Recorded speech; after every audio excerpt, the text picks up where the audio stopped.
아이들이 참 예쁘게 이렇게 율동하고 무용했는데 제가 10계명의 8계명 도둑질하지 말라라는 무거운 주제로 말씀을 전하려고 하니까 처음에 좀 어렵다라는 생각이 좀 들었습니다. 우리는 현재 그 하이델베르크 교리 문답 중에 10계명에 대한 주제로 말씀을 듣고 있습니다. 지난번에 기억이 나실지 모르겠지만 배재명 목사님께서 10계명의 7번째 간음하지 말라라는 주제로 말씀 전해 주셨고요.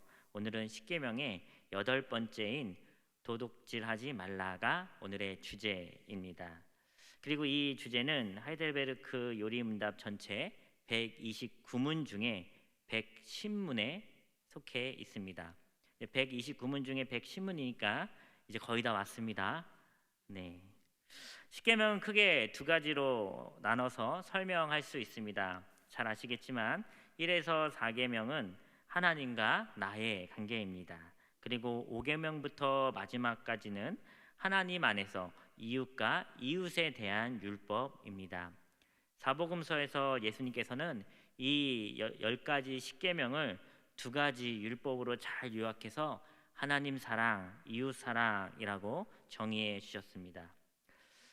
우리는 오늘 그 이웃 사랑의 한 부분으로서 8번째 계명 도둑질하지 말라를 살펴보게 될 것입니다. 당시 이스라엘 민족 가운데 도둑질에 대한 율법이 있었다는 것은 그들 사이에 도둑질과 같은 범죄가 존재했다는 것을 의미합니다. 그리고 도둑질이 있다는 것은 또한 사유재산, 너의 재산, 나의 재산, 네 것, 내 것, 이와 같은 사유재산가 존재한다는 말이기도 합니다. 자, 그렇다면 성경과 하이델베르크 요리문답에서 말하는 도둑질이란 무엇인지 우리 같이 제가 묻고 우리 성도님들이 답해 봐 주시면 좋을 것 같습니다. 제가 110문 질문을 읽어보도록 하겠습니다. 제8계명에서 하나님께서 금하신 것은 무엇입니까? 하나님께서는 국가가 법으로 처벌하는 도둑질과 강도질만을 금하신 것이 아니고 이웃의 소유를 자기의 것으로 삼으려고 시도하는 모든 속임수와 강계를 도둑질이라고 말씀하십니다.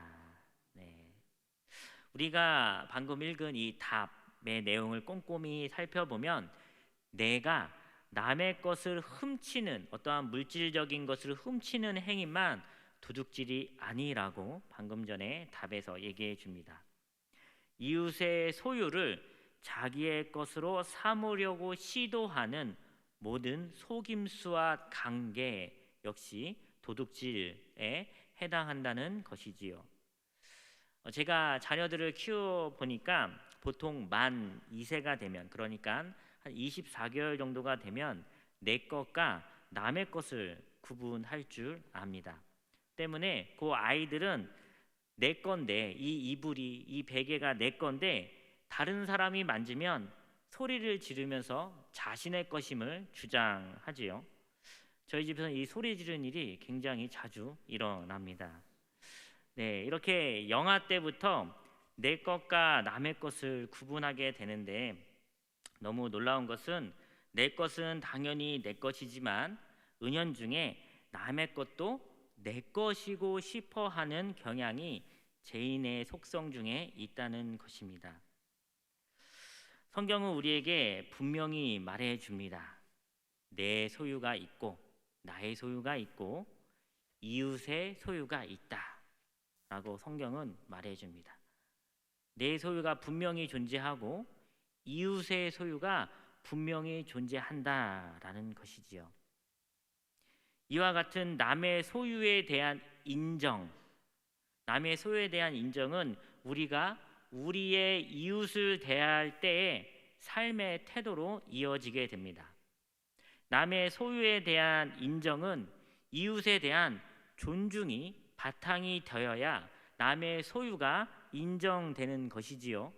이 존중이 없으면 내 것도 내 것이지만 남의 것도 내 것으로 여기게끔 하고 싶어지게 되는 것입니다.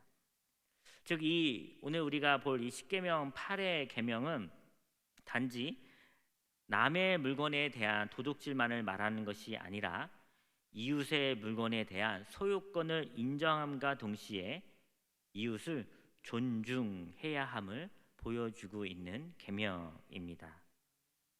존중하지 않을 때 어떤 일이 일어나게 될까요? 장사하는 사람들은 저울을 속이며 물건을 판매하게 됩니다.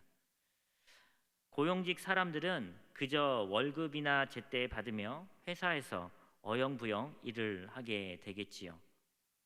존중하지 않으면 경영자는 임금을 제대로 주지 않으려고 할 것이고 마땅히 베풀어야 할 어떠한 복지, 연차나 월차 등의 휴가도 잘 주지 않으려고 할 것입니다.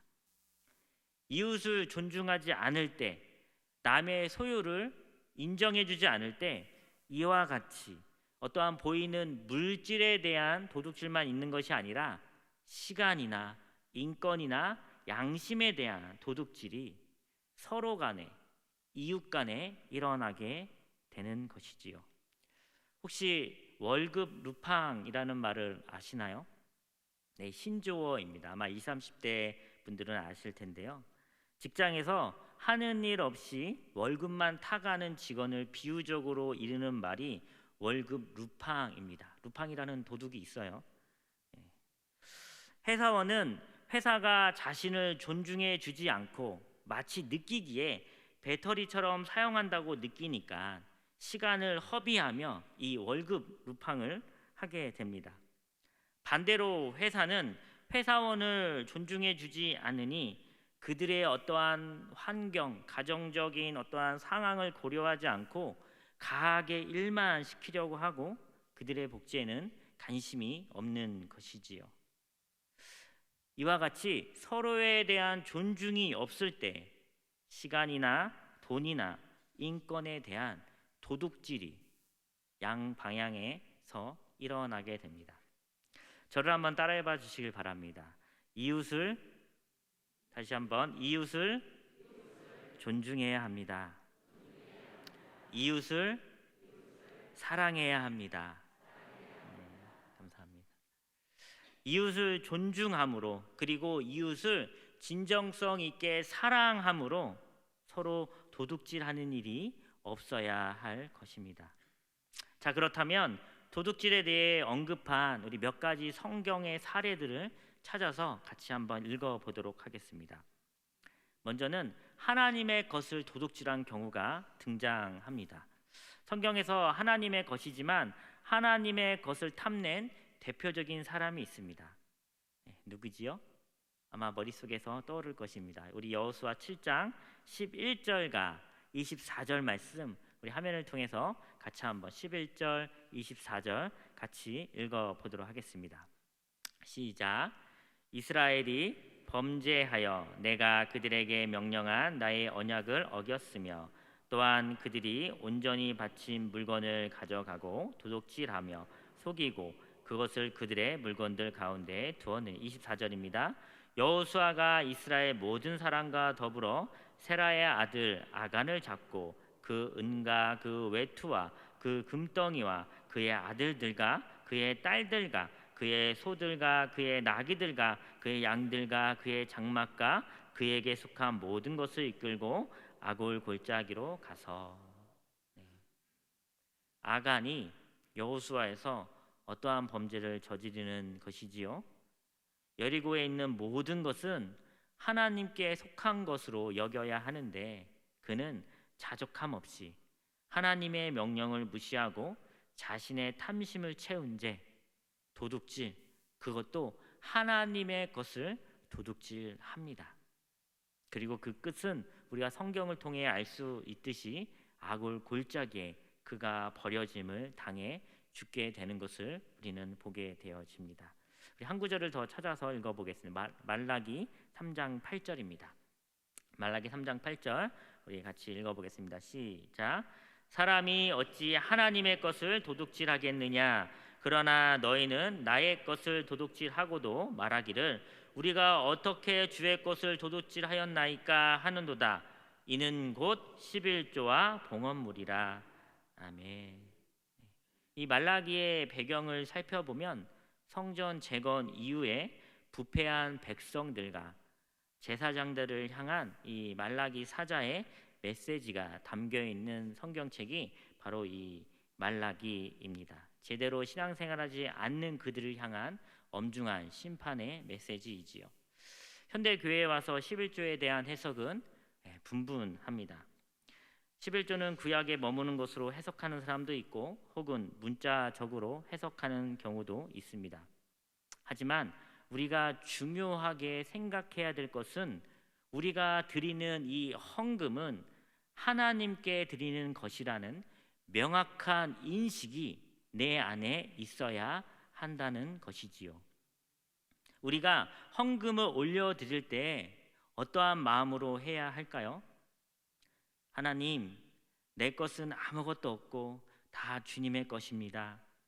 그 중에 일부를 다시 하나님께 돌려드립니다. 라는 신앙 고백으로 하나님께 올려드리는 것이 우리의 헌금이 되고 또 내 소득의 10분의 1을 올려드리는 것이 11조가 되겠지요.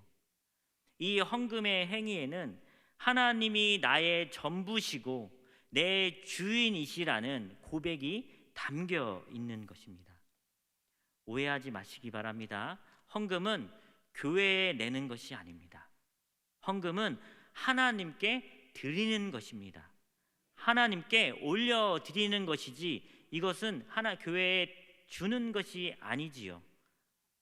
우리의 무의식 가운데 혹시나 우리가 그렇다면 이 시간 잘 한번 이 헌금에 대해서 정의해 볼 수 있으면 좋을 것 같습니다. 저를 다시 한번 따라해 봐 주시길 바랍니다. 헌금은 하나님께 올려드리는 것입니다.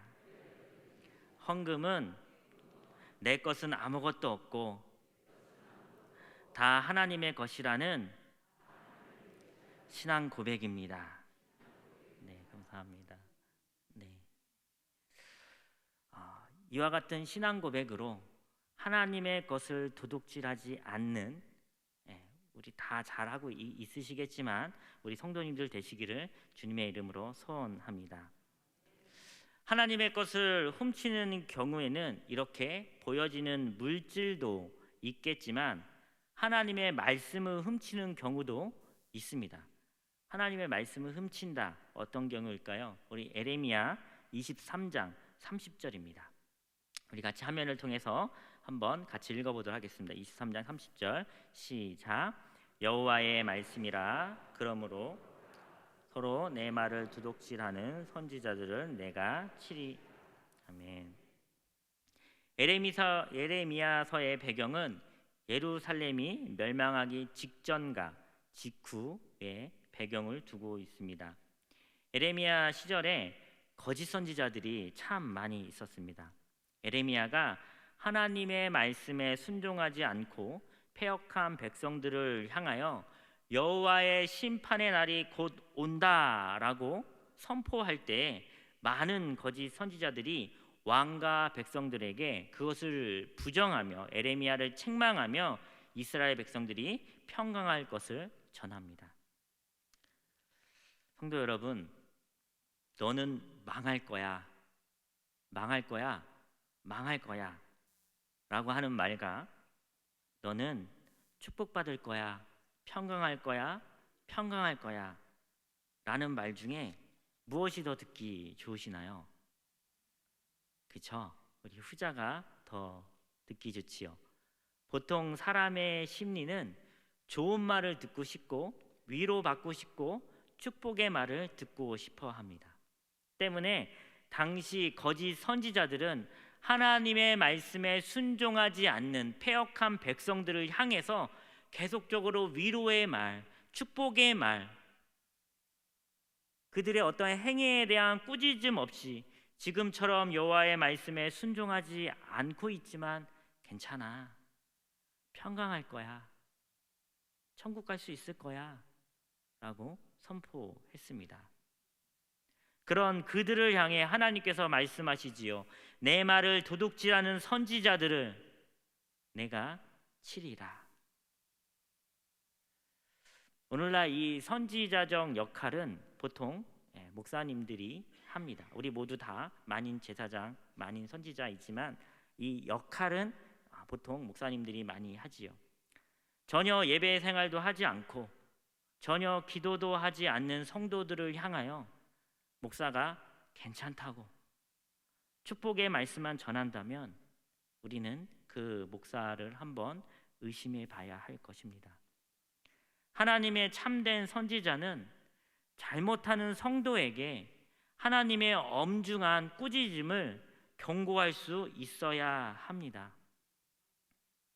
분명 잘못 가고 있는 어린아이에게 그 길로 쭉 가면 낭떠러지에 떨어져서 죽을 수 있는데 잘한다 잘한다 옳지 옳지 이러면 그것은 부모가 아니지요. 그것은 거짓 선지자인 것입니다. 거짓 부모가 되는 것이지요. 이와 같은 내 책임을 회피하려고 하는 겉면의 말은 비단 목사들에게만 국한되지 않습니다.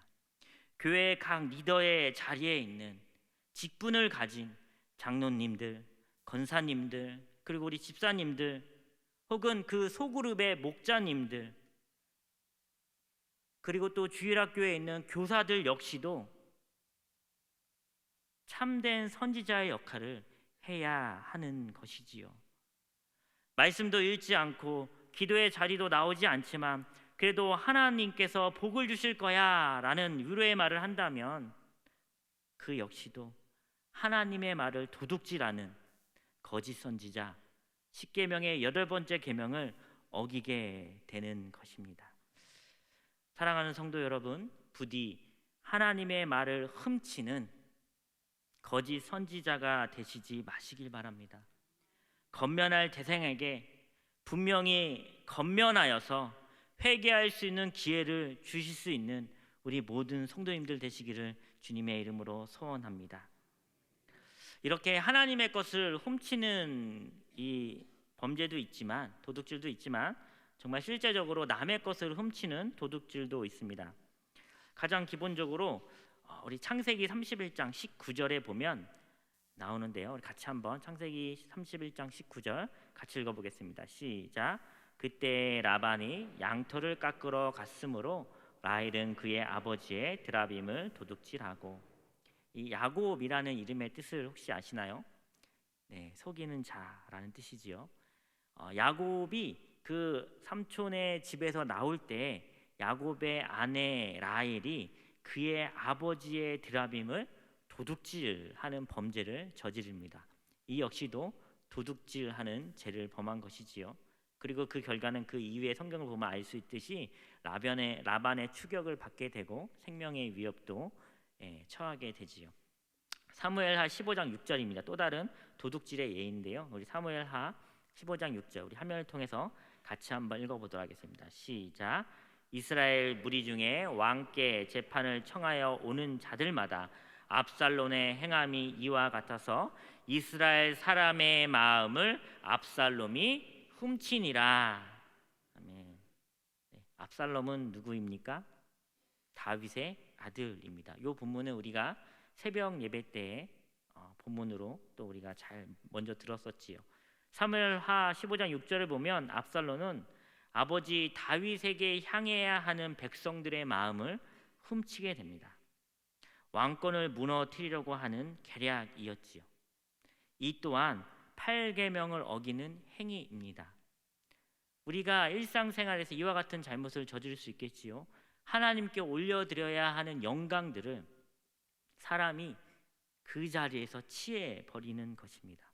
이 역시도 범죄가 되겠지요. 사랑하는 성도 여러분, 보이는 것만 훔칠 수 있는 것이 아닙니다. 보이지 않는 것도 훔칠 수 있습니다. 우리 구미 상목교회는 참으로 아름다운 교회인 줄 믿습니다. 우리 각 교육부서에서 혹은 목장에서 그리고 각 기관에서 우리 세움받은 우리 리더들을, 우리 장로님들을, 그리고 또 우리 목자들을, 우리 부장집사님들을, 그리고 우리 각 교회 리더들을 존중해 주시고 잘 세워 주시길 바랍니다. 그리고 교회에서는 담임 목사님과 장로님들 또한 잘 세워 주시길 바랍니다. 하나님께서 건의를 주셨기 때문에 내가 그 건의를 탐한다면, 그리고 또 그 건의에 대해서 내가 탐심을 갖는다면 이 역시 제8계명을 위반하게 되는 것이기 때문입니다. 제가 말씀을 준비하면서 이런 생각도 또 들었습니다. 우리 세움받은 우리 부장이사님들이나 목자 그리고 교사분들은 하나님께서 세워주신 직분이라는 걸 꼭 기억하시고 너무 쉽게 그 자리를 내려놓으려고 하지 말아주시길 바랍니다. 11월 달만 되면 이렇게 종종 이렇게 전화가 오는데 마음을 뛰게 하는 전화들이 많이 옵니다. 이제 올해까지만 하면 좋겠다고. 제가 이제 나이가 많아서 어디가 아파서 바빠지기 때문에 그런 전화들을 종종 받습니다. 하나님께서 세워주신 봉사의 자리임을 상기하시고 우리 각 교육부서에서 그리고 각 목자내에서 더욱 힘있게 하나님 나라의 나라를 세워가시는 우리 리더분들 되시기를 주님의 이름으로 소원합니다. 도둑질하지 말라라는 이 8번째 계명은 하나님과 이웃에 대한 존중을 전제로 합니다. 내 소유가 있듯이 이웃의 소유가 있음을 인정함으로 이웃에 대한 존중이 됩니다.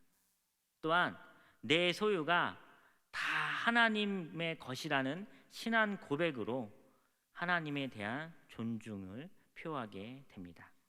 그렇다면 이와 같이 하나님과 이웃에 대한 존중을 통해 하나님께서 이 계명들을 통해 우리에게 원하시는 것이 무엇이겠습니까?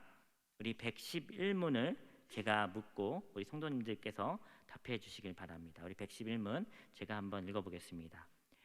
이 계명에서 하나님께서 원하시는 것은 무엇입니까? 내가 할 수 있고 해도 좋을 경우에는 나의 이웃의 유익을 증진시키며 내가 남에게 대접을 받고 싶은 대로 이웃에게 행하고 더 나아가 어려운 가운데 있는 가난한 사람을 도울 수 있도록 성실하게 일해야 합니다. 이 8계명 도둑질하지 말라라는 이 계명을 통해서 하나님께서 우리 성도들에게 원하시는 것이 2가지가 있습니다. 먼저 첫 번째로는 하나님께서는 나를 통해 믿는 성도를 통해 내 이웃의 유익이 증진되길 원하십니다. 도둑질하지 말라는 계명을 통해 하나님께서 우리에게 하고 싶은 말씀, 내 이웃의 유익을 증진시켜라. 내 이웃의 유익을 증진시키는 것에는 아마 여러 가지가 있을 것입니다. 많은 선행으로 도와주는 것도 있을 것이고 여러 모양들이 있겠지만 제가 말씀을 준비하면서 내 이웃에 대한 유익을 증진시킬 수 있는 가장 큰 것이 무엇일까 고민해 봤을 때 내가 믿는 예수님을 전파하는 것이 아닐까라는 묵상을 하였습니다. 각 가정마다 그리고 우리 목장마다 우리 장결자들이 있을 줄 압니다. 아직 교회로 발걸음을 하지 못하는 그 영혼들에게 예수 그리스도를 전함으로 말미암아 가장 큰 구원의 유익이 증진될 수 있도록 우리 성도 여러분들께서 함께 힘써 주시길 바랍니다. 우리 저를 한 번 더 따라해 봐 주시길 바랍니다. 나를 축복의 통로로 사용하여 주시옵소서. 나를 통해 하나님 나라가 전파되게 하옵소서. 네, 감사합니다. 네, 우리 여러분들 한 분 한 분을 통해 그 이웃이 그 마을이 하나님 나라가 될 줄 믿습니다. 저와 우리 성도님들 통해 많은 영혼들이 주께 돌아오기를 우리가 기대하고 소망하면 좋을 것 같습니다. 제8계명을 통해 하나님께서 우리에게 원하시는 2번째는 무엇이냐면 내가 남에게 대접을 받고 싶은 대로 이웃에게 행하고 가난한 사람을 도울 수 있도록 성실하게 일할 것을 하나님께서는 원하십니다. 우리 마태복음 7장 12절과 에베소서 4장 28절 말씀을 연이어서 같이 한번 읽어보도록 할게요. 우리 마태복음 7장 12절입니다. 시작. 그러므로 무엇이든지 남에게 대접을 받고자 하는 대로 너희도 남을 대접하라. 이것이 율법이요 선지자니라. 에베소서 4장입니다. 도둑질하는 자는 다시 도둑질하지 말고 돌이켜 가난한 자에게 구제할 수 있도록 자기 손으로 수고하여 선한 일을 하라. 아멘. 네, 너무나 유명한 말씀이지요. 마태복음 7장 12절의 말씀은 한금률이라고 합니다. 내가 남에게 대접을 받고 싶은 만큼 나도 남에게 대접하라는 말씀이지요. 에베소서 4장 28절 말씀은 성도가 내가 도둑질하는 곳에 내 손을 쓰지 말고 가난한 자에게 구제할 수 있도록 내 손을 선하게 사용하라라고 우리에게 가르침을 줍니다. 본당 입구에 들어오면서 사랑의 김치 나누기 현수막을 보셨을 것입니다. 이것을 남의 일로 여기기보다는 그 현수막을 보면서 부담을 느끼기보다는 하나님께서 어쩌면 내 이웃을 증진시키기 위한 혹은 내 손을 선한 사업에 쓰시기 위한 사인으로 한번 여기시고 함께 동참해 주시면 어떨까 합니다. 제가 말씀을 준비하면서 이렇게 본당을 왔다 갔다 하면서 저 현수막이 굉장히 부담이 되더라고요.